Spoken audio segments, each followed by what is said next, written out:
지난 시간에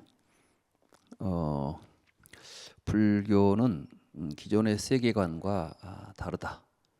다시 말해서 누가 세상을 만들었느냐, 무엇으로 세계가 만들어졌느냐, 이렇게 우리는 지금까지 이 세계에 대해서 이제 묻고 답을 했다고 한다면, 부처님께서 깨달은 것은 누가 만들었고 무엇으로 만들어진 것이 아니라 바로 우리들이 살아가면서 보고 듣고 냄새 맡고 맛보고 만지는 우리들의 삶 속에서 우리들이 세계를 사실은 보고 있는 것이다. 그러니까 이 세상은 보이는 것이, 우리는 보일 때 있다고 말하는 거예요. 똑같은 존재도 말하자면 우리는 우리의 지각 구조가 다르면 서로 다른 것을 보게 됩니다. 어떤 그 동물은 햇빛을 받으면 맛을 느낀대요. 그러니까 지렁이 같이 생긴 건데 빛을 쬐어주면 빛에 따라서 맛을 느낀답니다. 빛은 사실은 파장이죠. 이제 요즘은 빛이라는 게 색깔을 가지고 있지 않아요. 그 빛이 우리의 인간의 눈에 들어와서 인간의 망막을 통해서 인간의 신경 조직 속에서 색이 형성되는 거죠. 붉은색, 푸른색 이런 색깔들은 사실은 밖에가 푸른색, 붉은색이 있어서가 아니라 우리들은 눈에 의해서 지각된 내용이 붉고 푸르고 한 거예요. 맞죠? 그런데 우리는 푸른색이 밖에 있다고 말하지 않습니까? 그러니까 사실 우리가 있다고 말하는 것은 우리가 보아서 있는 것이지 있는 것을 보는 게 아니라는 이야기예요. 지금 없다는 이야기를 하려고 하는 게 아니라 있다고 하는 것이 무엇인가를 우리가 정확하게 이해하자는 이야기를 제가 지금 하고 있는 거예요. 우리는 안 봐도 있다고 생각하는 거예요. 밖에 내가 안 봐도 푸른 강이 흘러가고 내가 안 봐도 아름다운 음악이 흘러가고 내가 안 봐도 뭐가 있다는 거예요. 근데 안 보면 없어요. 보니까 있지. 그럼 이런 이야기를 부처님이 진짜 한 거냐, 아니면 지금 여기 이 교수가 나와가지고 지 생각대로 막 이야기하는 거냐, 이렇게 생각할 수 있잖아요. 저는 제 이야기를 하지 않습니다. 저는 지금 여러분들한테 불교 이야기하러 왔지 제 이야기하러 온 것이 아니지 않습니까? 불경에 그렇게 되어 있어요. 그래서 지금 그 이야기를 좀 이제 이 시간에 하겠습니다. 여러분들의 그 교재 192쪽을 보시면 붓다의 세계관, 의식이 있는 한길 몸속에 있는 세계라는 글이 나오죠. 부처님께서는 이 세계를, 밖에 있는 세계를 우리가 부처님은 이야기하지 않는다라고 말씀하셨습니다. 그럼 밖에 있는 세계가 있는데 그 무시하고 안에 있는 세계만 이야기하려고 했던 것이냐가 아니라 실제로 부처님께서 보신 세계는 밖에 객관적으로 있는 세계가 아니라는 것이죠. 그런 의미에서 지금부터 부처님의 말씀을 중심으로 해서 불교의 세계관, 부처님의 세계관에 대한 이야기를 좀 해보겠습니다. 이 세계라는 것은 우리가 세계 이렇게 말하면 모든 존재를 통틀어서 그냥 세계라고 부르죠. 우리가 세계 그러면 이 세상에 있는 모든 존재를 통칭하는 말이에요. 근데 이 세계에 대한 생각 자체가 아주 달라요. 그럼 정말 이 세계는 어떻게 되어 있을까요? 우리는 지금 시간이 많이 흘러가고 있고 또 무한대로 펼쳐져 있는 공간 속에 우리가 존재하고 있다, 이런 생각을 하고 있죠. 우리들의 세계관이에요, 이게. 근데 이제 과학자들이 지금은 공간이 무한히 펼쳐져 있다고 하네요. 아인슈타인 같은 분은 공간이 휘어 있다 이렇게 말해요. 여러분들은 공간이 휜다는 말을 이해하시겠어요? 뭐 제가 설명할 필요는 없어요. 지금 과학 시간이 아니니까. 근데 아인슈타인은 공간이 휘어 있대요. 우주는 어떻게 생겼냐? 말한장처럼 생겼대. 말한장이 이렇게 생겼죠? 우주는 말한장처럼 생겼다는 것은 공간이 휘어 있다 이 말씀이에요. 시간은 상대적이고 빨리 움직이는 물체는 시간이 천천히 흐른다. 이게 도대체가 우리는 이제 그러니까 지금 아인슈타인 이야기를 한번 들어봅시다.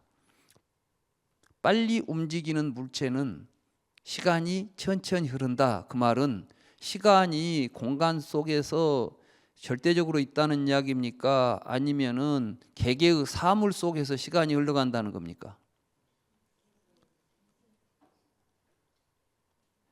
좀 바꿔 말하면 아인슈타인은 어떤 생각을 했냐면 시간이 절대적으로 주어져 가지고 우리들이 살고 있는 세계가 시간이나 공간이라고 하는 절대적 좌표 속에 있는 게 아니라 우리 각자 속에 시간과 공간이 들어있다고 말하는 거예요 지금. 그러니까 내가 빨리 움직이면 내 안에 있는 시계가 좀 천천히 가고 가만히 있으면 더 빨리 간다는 거예요. 그러니까 빛의 속도로 가버리면은 거기는 시간이 안 간대.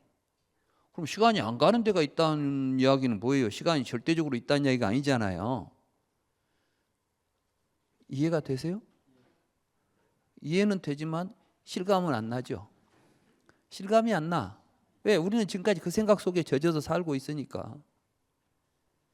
근데 아인슈타인 생각도 부처님 생각에는 아직 못 미치고 있는 거예요.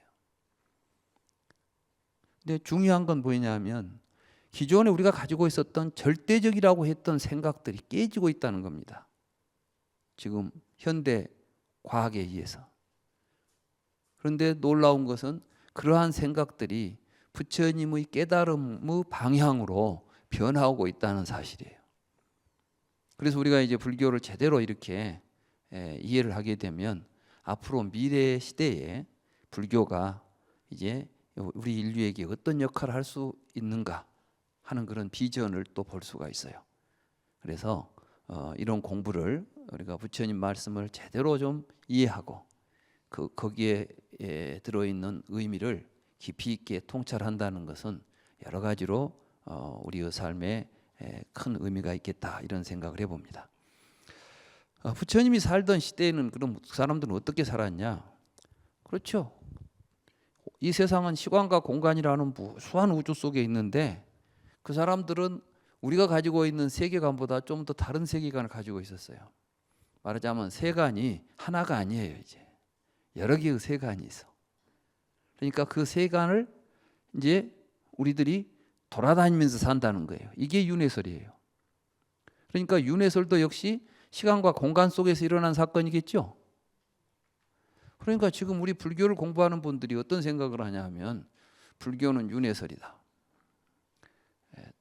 더군다나 또 윤회를 믿지 않는 사람은 불교인이 아니다. 이런 주장까지 하는 분들이 계십니다. 여러분도 그렇게 생각하시나요? 뭐 윤회를 믿습니까? 그래가지고 믿습니다. 그럼 당신은 불교도군요. 안 믿습니다. 당신은 불교인이 아니군요. 그러면은 윤회에서 해탈한 사람들은 불교인이겠어요? 아니겠어요? 예? 해탈한 사람한테 윤회가 있겠어요? 없겠어요? 그러면 그 사람들은 불교인이 아니라고? 이게 말이 안 되는 이야기를 우리가 자기 생각만 가지고 하는 거예요 지금. 우리는 지금 우리가 가지고 있는 생각들이 얼마나 모순되고 잘못됐는가를 부처님의 가르침을 통해서 깨달아가고 거기서 올바른 생각을 가지고 살아가는 길을 찾아내야 됩니다. 그렇기 위해서 우리가 불교를 공부하는 거예요.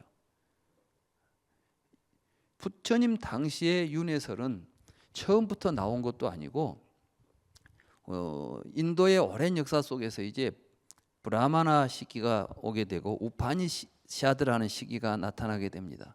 그러니까 처음부터 윤회설이 나타나는 건 아니었고 처음에 고대 인도 종교 브라만교에서는 그냥 브라만 신이 있어가지고 말하자면 하늘에 많은 신들이 사는데 하늘에만 사는 게 아니에요. 거기 3계라는 게 있어요. 공계, 천계, 공계, 지계. 그래서 이제 이 세계에 많은 신들이 있는데 그런 신들이 각기 능력이 있어. 각기 인드라 같은 천신들은 비도 내리고 막 이런 신들이 있지 않겠어요. 그러니까 거기다 대고 이제 원하는 신한테 가서 기도하고 제사 지내고 하는 것들이 그들의 삶이었는데, 우파니샤드라고 하는 시기, 그러니까 부처님이 탄생할 쯤에 오게 되면 이 사람들이 이제 죽으면 어떻게 될까? 이 문제를 생각한 거예요. 죽은 다음에 어디로 가야 될 거 아니에요. 그냥 죽어버리면 허망하지 않아. 죽은 다음에 어디로 갈까? 그래서 이제 윤회설을 만들어낸 게 오화이도설이라는 게, 이 윤회설이 초기 우파니샤드에 등장합니다.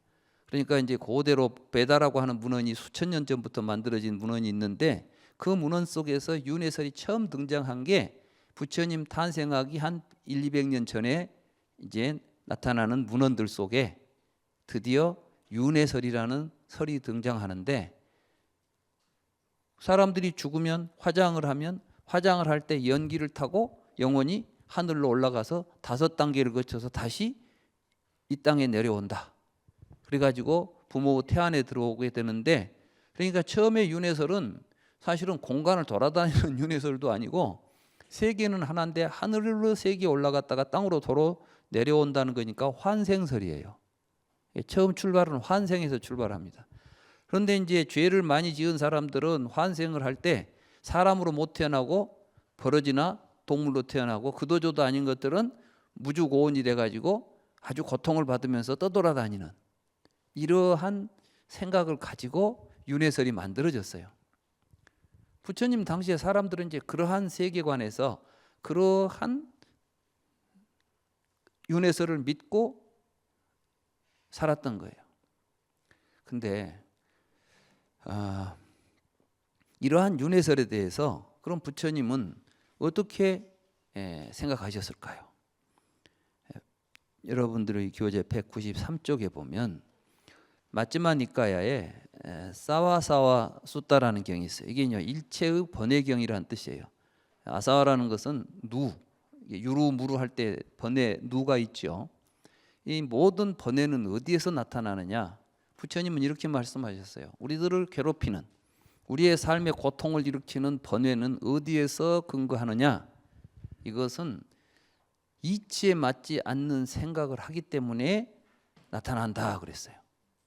그러니까 지금 우리가 올바른 생각을 가지고 이치에 맞게 생각하면 우리는 사실은 괴로울 수가 없어요.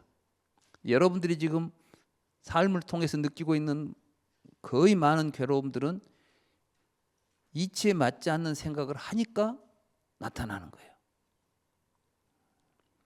예를 들어서 우리가 나는 내 자식 때문에, 나는 내 남편 때문에, 내 아내 때문에 막 문제가 복잡하다고 그러지 않아요. 그죠? 우리 안에 지금 그런 게 많이 있지 않아요. 근데 가만히 생각해 보세요. 왜 내가 아내 때문에, 남편 때문에 괴로워야 되죠?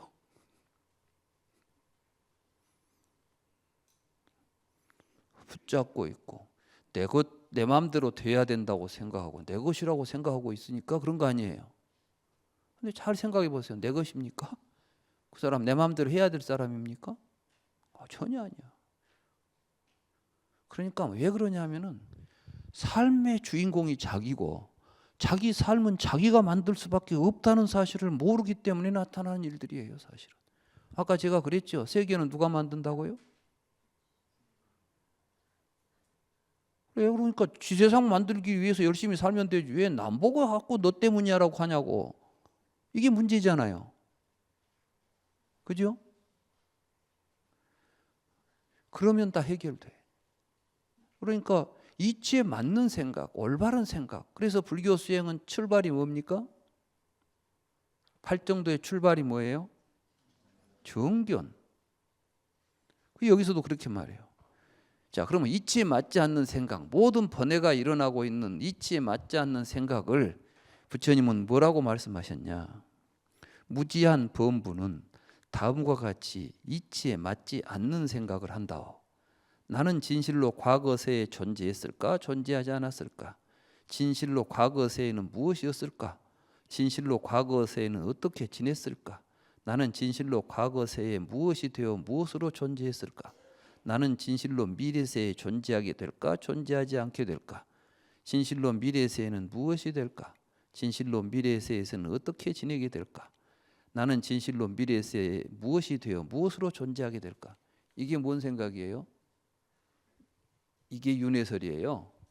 우리는 전생에 무엇이었다가 현생이 와서 내세는 무엇이 될까? 이런 생각하고 산다면 이게 이치에 맞지 않는 생각이니까 이런 생각을 하면 고통이 생긴다. 그래서 그걸 보고 윤회의 괴로움이다 이렇게 말하는 겁니다. 그러니까 이런 생각을 벗어나라. 이것이 윤회에서 벗어나라는 말씀이에요. 그러니까 부처님께서 말씀하신 윤회라는 것은 실제 하는 윤회를 이야기하는 것이 아니라 망상에서 벌어지고 있는 헛생각이 윤회죠. 지금 인도 사람들은 그 헛생각 속에서 윤회의 세계에 살고 있었어요. 그 세계에서 벗어나도록 가르친 게 불교라고요. 그러니까 부처님 말씀 속에서 윤회라는 말이 자주 등장하겠죠. 왜? 그 당시 사람들이 윤회설을 믿고 윤회 속에 갇혀 있으니까 그 윤회에서 벗어나라고 이야기하니까 불경 속에 윤회라는 단어가 등장합니다. 부처님이 윤회라는 말씀을 하셨으니까 윤회는 있다 이렇게 말해버리면 이때부터는 뭐가 돼요? 이제 본말이 전도되어 버려. 부처님께서는 지금 그 윤회한다는 생각으로부터 벗어나도록 우리에게 가르치려고 윤회는 말을 썼더니 부처님이 거짓말 하시겠냐? 있으니까 윤회를 말씀하셨지. 이런 식이 되어버리면 이거는 말귀를 못 알아먹는 이야기가 되는 것이에요. 경을 잘 읽어보면 부처님이 윤회를 굳게 믿고서 윤회에서 벗어나자고 말씀하셨는지 윤회를 믿는 것, 윤회한다고 생각하는 것은 무지한 생각, 이치에 맞지 않는 생각이라고 말씀하셨잖아요. 부처님께서 그러면 말씀하시는 세계 어떤 세계일까요? 이 쌍유타 니카에 로이타라는 경이 있습니다. 한쪽에선 로이타사 천자가 세존께 이렇게 말씀드렸습니다. 세존이시여 태어나지 않고 늙지 않고 죽지 않고 옮겨가지 않고 다시 태어나지 않는 세간의 끝을 걸어가서 알고 보고 도달할 수 있을까요? 이게 무슨 말이죠? 태어나지 않고 늙지 않고 죽지 않고 옮겨가지 않고 다시 태어나지 않는다는 말은 뭐냐면 윤회가 없는 이런 뜻이에요. 그러니까 이제 인도 사람들이 아까 오와이도설 이야기했었죠. 거기서는 뭐냐면 브라만천이라는 세계가 있습니다. 이 브라만천은 윤회가 없는 세상입니다. 여기는 다시 태어나지도 않고 옮겨가지도 않아요. 그런데 브라만천에 이르지 못한 사람들은 전부 윤회를 해야 되겠죠. 그러면 그때 브라만천은 뭐냐면 이제 윤회하는 것이 세간이에요. 로카. 인도 사람들이 말하는 세간, 세계라는 개념은 지금 우리가 알고 있는 이 세상의 모든 존재를 의미하는 것이 아닙니다. 그러니까 이제 베다에 보면 세간, 우리가 보고 있는 세상은 브라만은 이 세상에 있는 모든 존재는 다 브라만이에요. 근데 브라만의 4분의 1밖에 안 돼. 4분의 3은 세간 밖에가 있는 세상이에요. 그러니까 우리하고 그들이 생각했던 세계관이 틀려요. 마치 지금 우리가 알고 있는 세계하고 아인슈타인이 이야기하는 세계가 틀리듯이, 그러나 똑같이 우리는 그걸 세계라는 말을 쓰고 아인슈타인이 공간이라는 말을 쓰고 우리가 공간이라는 말을 쓸 때 똑같은 공간이죠, 말은. 그렇지만 의미하는 바는 같습니까? 틀립니까? 틀린 거예요. 그래서 이제 언어의 창난을 일으키면 안 됩니다. 다시 말해서 인도에서 나온 문헌들, 이 문헌들에서 나오는 말을 지금 우리가 알고 있는 의미로 해석해버리면 안 된다는 이야기예요. 세상이라는 말이 나오니까 지금 우리가 알고 있는 세상으로 그때 이야기 부처님 말씀하시는 또는 그때 인도 책 서적에 나오는 세상을 이해해서는 안 되겠죠. 그때는 어떤 생각을 가지고 이런 생각을 했을까를 알고 그 의미로 읽어내야 된단 말씀이죠. 그러니까 지금 여기서 로이티사가 묻는 것은 뭐냐면 이제 세상의 끝을 가보고 싶다는 거예요. 세상의 끝을 가보고 싶다는 말은 다르로 말하면은 윤회를 벗어나고 싶다는 말이에요. 이게 지금. 그러니까 세간의 끝이라는 말은 윤회를 벗어난 곳이라는 뜻입니다. 불교적으로 말하면 괴로움이 끝나는 곳이에요. 세간이 괴로움이니까 세간을 벗어난다는 것은, 세간의 끝이라는 것은 괴로움이 끝나는 지점을 이야기하는 것입니다. 지금 이 로이타사가 부처님한테 와가지고 세간의 끝을 걸어간다는 건 뭐죠? 공간 이동을 통해서예요. 공간을 이동해서 우리가 도달할 수 있을까요? 그건 뭐냐면 그 당시 인도 사람들이 생각했던 세계관이에요. 우리가 살고 있는 이 세간은 전 존재에 말하자면 브라만의 4분의 1밖에 안 됩니다. 이 4분의 1밖에 안 되는 이 세상을 벗어나기만 하면 뭐가 된다고? 이제는 세간처럼 윤회를 안 하고 영원히 살 수 있는 세계가 나온다. 괴로움이 없는 세계가 있다.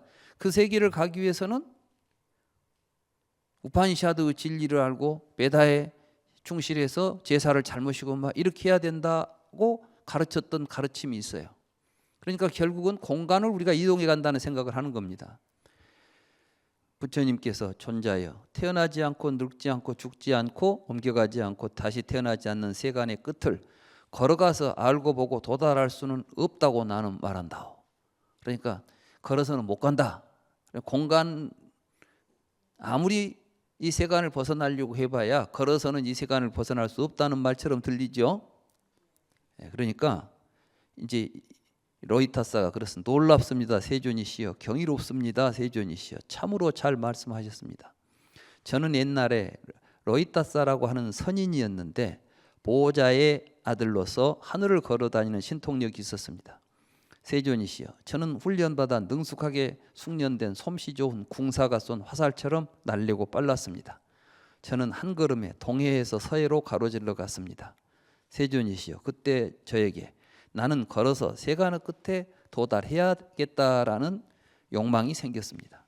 세존이시여, 제가 이와 같은 빠르기를 가지고 이와 같은 발걸음으로 음식을 먹고 마시고 대소변을 보고 잠자고 지칫들을 제외하고 100년을 살면서 100살까지 100년을 걸어갔지만 세상의 끝에 도달하지 못하고 도중에 죽었습니다. 그러니까 화살보다 빨리 한 걸음에 동해에서 서해까지 건너뛰니까 그것도 대한민국 동해 서해가 아니에요. 이 인도의 세계관에서 보면 수미산을 중심으로 해서 사대주가 벌어져 있죠. 거기에 이제 그 수미산을 중심으로 해서 사방의 바다를 보고 동서남북, 그래서 동해 서해 남해 북해 그럽니다. 우리나라 동서남북해 이 바다 이름이 다 거기서 나온 거예요. 그냥 단순히 동쪽에 있으니까 동해 그랬겠어요.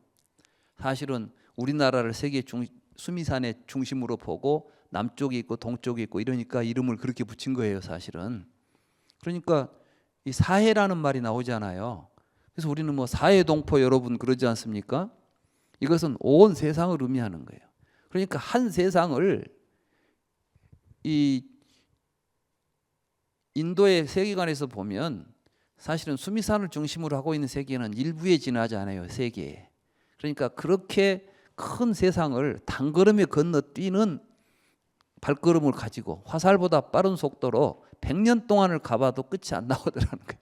그러다 결국 죽어가지고 지금 천신이 돼가지고 오늘 나타났습니다. 이렇게 이야기하는 거예요.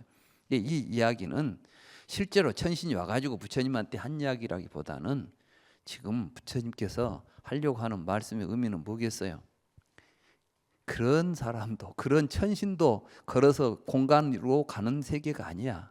우리가 극복해야 될 고통의 세계, 윤회의 세계는 다른 데 있다. 그 이야기를 하려고 하는 거예요.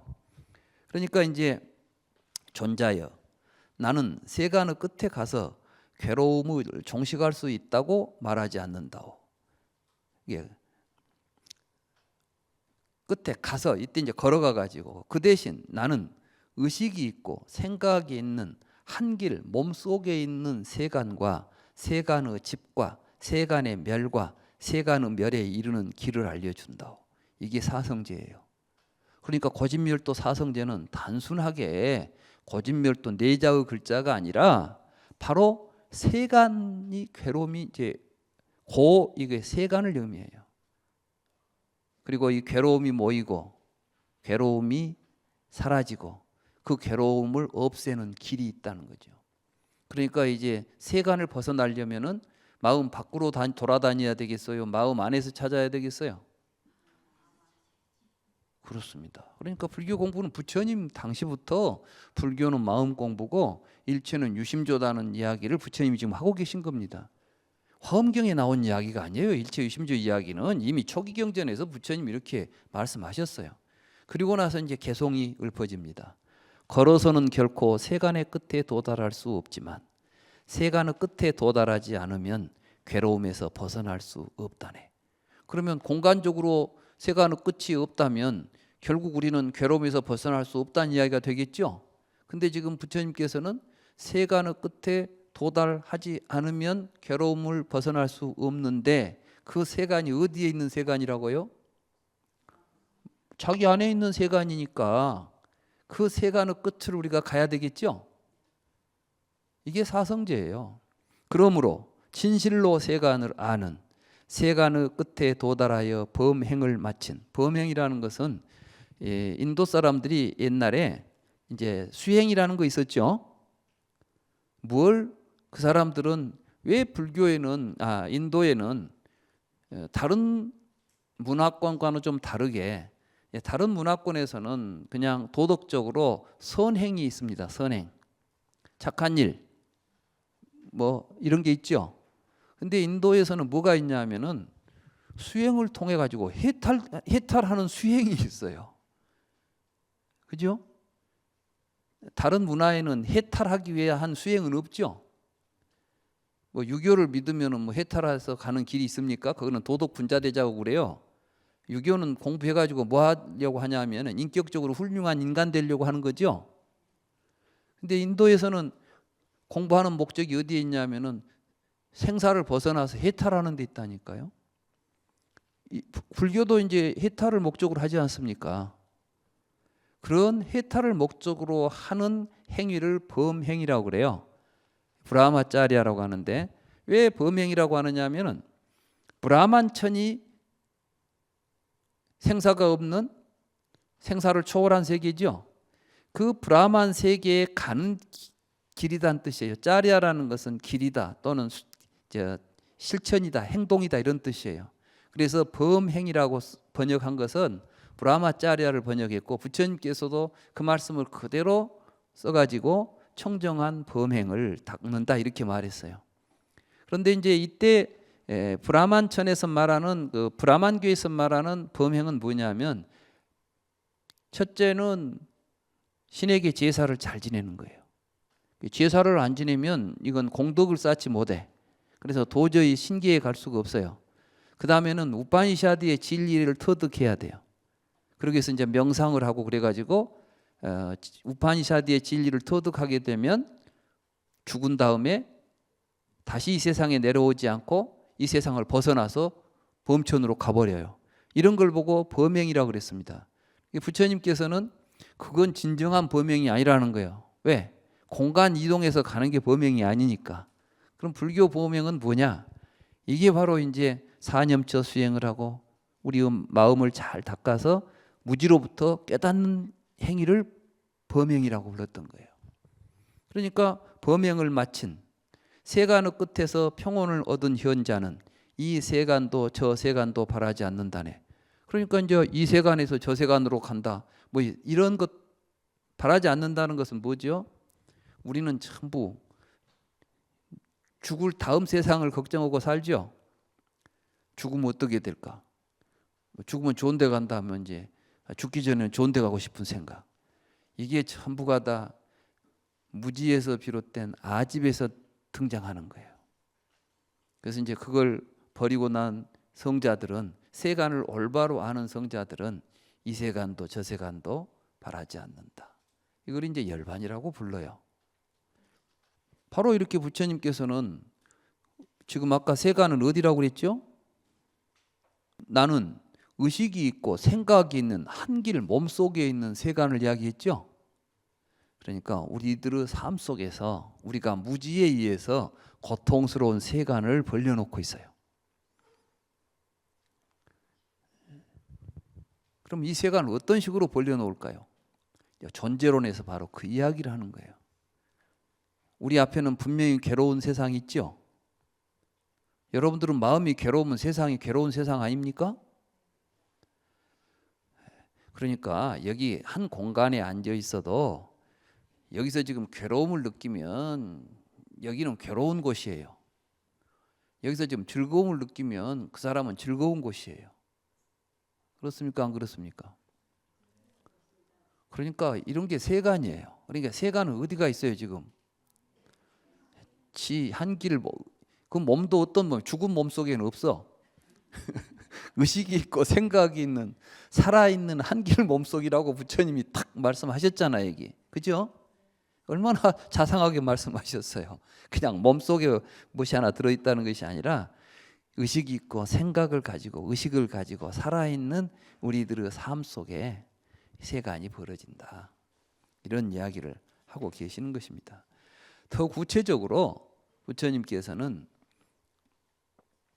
이제 쌍유타 니까야 록가라는 경에 보면 197쪽에 있습니다.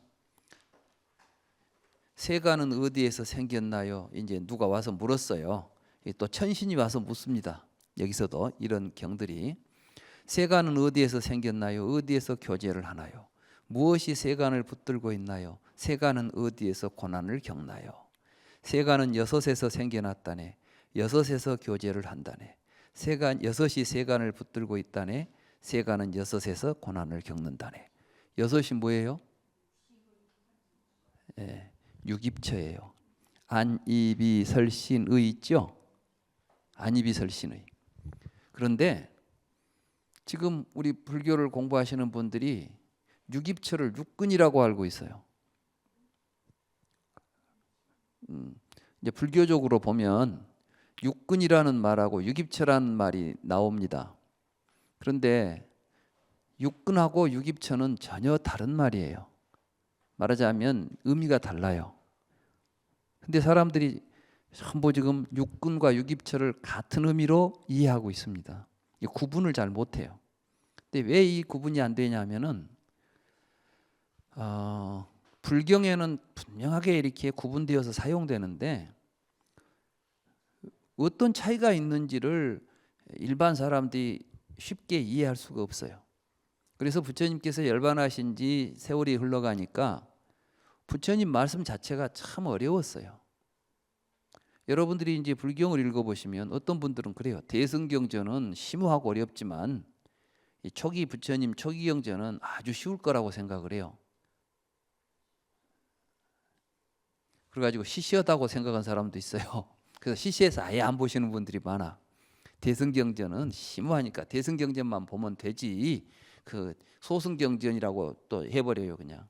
근데 초기 경전은 소승경전이 아닙니다. 본래 부처님 말씀이에요 이게. 대승경전은 그 말씀을 가지고 다시 해석해서 만든 경전이지 그 자체는 부처님 말씀이 아니에요.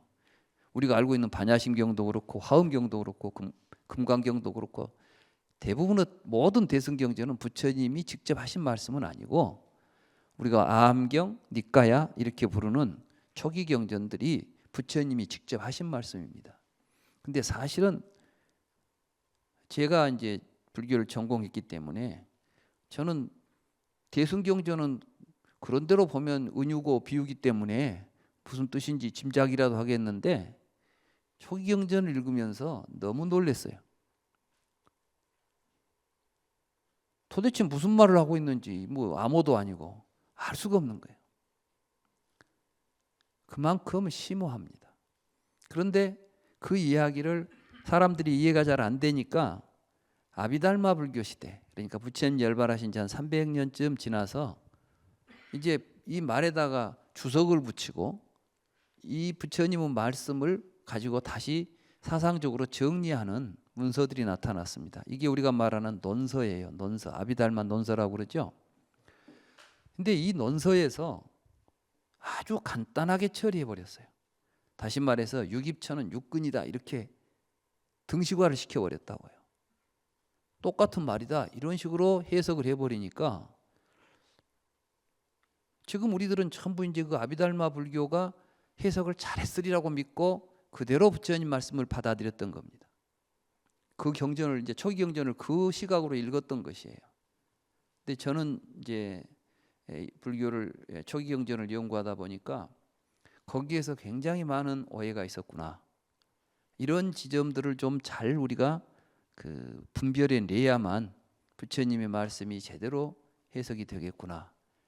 저는 그래서 이제 지금까지 그 작업을 쭉 해왔어요. 그렇기 때문에 많은 분들이 그건 네 생각 아니냐. 옛날에 아비달마 그 훌륭한 스님들이 다 해놓은 걸 왜 네가 그걸 네 멋대로 부정하느냐 이런 시각을 보여요. 그런데 제가 볼 때는 아니기 때문에 그리고 그렇게 해석해서는 도저히 안 되기 때문에. 근데 여기서 보면 뭐라겠어요? 세간 어디서 생겼냐 그러니까 육군에서 생겼다는 이야기를 하는 게 아니라 유깁처에서 생겼다고 하는 거예요. 지금 여기서. 근데 아무튼 이제 어떻게 하든 불교 연기설은 바로 이렇게 유깁처에서 세상이 드러나는 구조를 이야기하는 것이라고 해도 되는 것이에요. 어떻게 해서 유깁처란 그럼 뭐냐? 우리들이 살아가면서 우리는 보고 듣고 냄새 맡고 맛보고 만지고 생각할 때 그 안에 보는 놈이 있다는 생각을 하고 있습니다. 그렇죠? 그리고 여러분들의 육근이라는 것은 뭐냐면 순수한 지각 활동이에요. 육근은. 이 순수한 지각 활동은 부처님이 돼도 사라질 수가 없어요. 부처님이라고 해서 뭘 못 보고 못 들을 수는 없겠죠.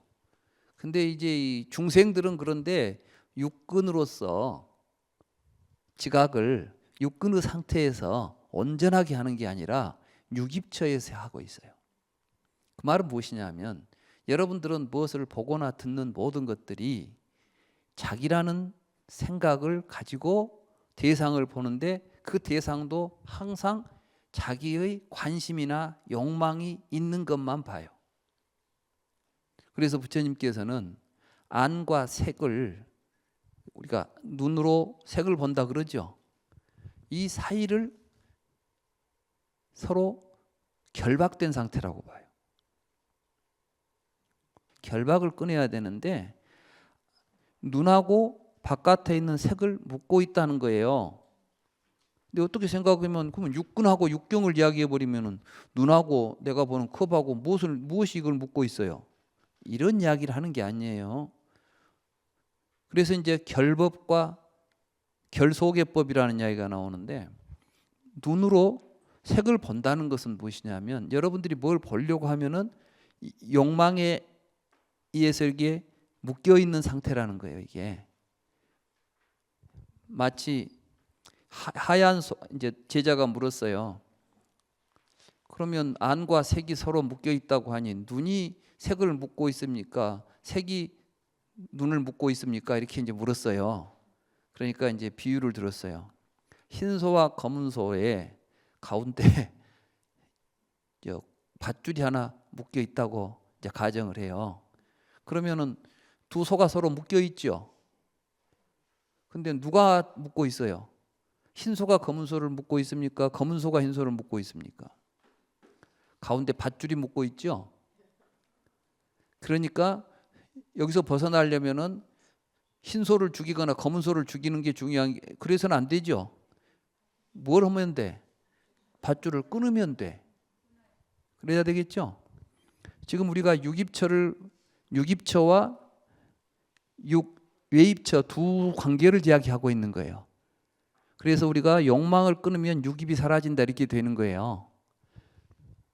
무슨 이야기인지 아시겠어요? 그러니까 무명이 사라지면 행식, 명생, 유깁이 사라진다 이렇게 되죠. 12연기에 보면 교리상에 그렇게 되지 않습니까? 그 유깁을 이야기하는 것이지 육근을 이야기하지 않은 거예요. 근데 이것하고 그걸 동일시해 버리니까 무명이 사라지면 육근이 사라져야 되는 형국이 되는 거예요. 육근이 유깁이라면 그러면 어떻게 돼요? 우리가 불교 공부하면 어떻게 되겠어요? 또 여러분들이 반야심경에 보시게 되면 공중무생, 무수상행식, 무안이비설신, 무색성양미촉법 있죠? 거기서 눈, 귀, 코, 혀 이렇게 막 우리가 이제 하잖아요. 안이비설신이니까. 그러면 공 가운데는 눈도 없고 귀도 없고 코도 없다. 그럼 이게 뭐 말이 되는 이야기예요? 그게 심오한 이야기예요? 그 말도 안 되는 이야기예요. 그건. 안입이 설신이가 없다는 것은 공성을 깨닫고 살아가는 삶 속에서는 볼 때 보는 놈이라는 생각, 들을 때 듣는 놈이라는 생각, 보이는 사물이라는 생각, 이런 분별이 사라진다 이 말씀이에요. 그러니까 반야심경 이야기는 지금 육군과 육입을 동일시해버리면 도대체 이해가 안 되는 경위입니다. 그러니까 우리는 지금 부처님의 말씀에 본 뜻을 이해를 못하기 때문에 경들이 어려워져 있지, 기초적으로 기본 개념을 잘 이해하고 이 존재론적인 구조를 잘 이해하게 되면 이제 여러분들이 어떤 경을 읽어도 조금도 막힘이 없고 그 경전 속에서 정말 감탄을 하고 이런 것이구나 하고 확인을 하고 여러분들의 삶이 거기에 맞추어져서 새로운 삶의 길을 찾아낼 수가 있는 것입니다. 그래서 이제 이러한 육입, 보고 듣고 냄새 맡고 맛보고 만지고 생각하는데 그 안에 나라는 생각을 중심으로 해서 내가 보고 내가 듣고 내가 느끼고 한다고 생각하지요. 이 생각으로 사니까 중생들의 괴로운 세계가 거기서부터 벌어져요. 여기서 말하는 세간이라는 것은 고통스러운 세간입니다. 그러니까 결국 뭐이죠? 이 세간의 끝에 가서 세간을 벗어나야 될 세간이죠. 지금 그 한계를 잘 알고 이제 불교를 공부해야 돼요.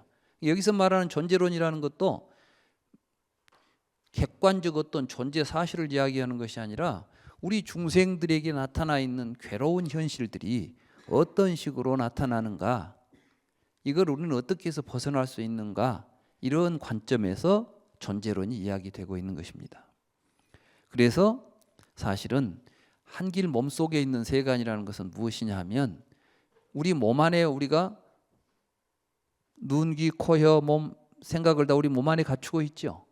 그러니까 이런 지각 구조를 가지고 보고 듣고 냄새 맡고 맛보고 만지고 생각하면서 우리들이 벌려놓은 세상, 부처님은 그 세계에 대해서 지금 이야기하고 있고 그 세계가 왜곡되고 잘못돼 가지고 고통스러우니까 이걸 세간이라고 부르고 그 세간으로부터 그 고통스러운 세간이 어떻게 모이고 만들어지고 어떻게 하면 사라지고 이것을 없애는 올바른 길이 무엇인가에 대해서 부처님은 말씀하신다, 이런 말씀이에요. 아시겠죠? 네. 그러니까 이제 불교를 잘 공부하면 내 안에서 일어나고 있는 고통의 뿌리, 구조, 이런 것도 이제 스스로 볼 수가 있고, 스스로 봐야 스스로 없앨 수가 있겠죠? 남이 안 없어줍니다. 여러분들한테 있는 괴로움 누가 대신해 줄 수가 없습니다. 우리는 스스로가 그 괴로움을 발견해서 뿌리를 보고 뿌리를 캐내야 됩니다. 이게 불교 공부입니다.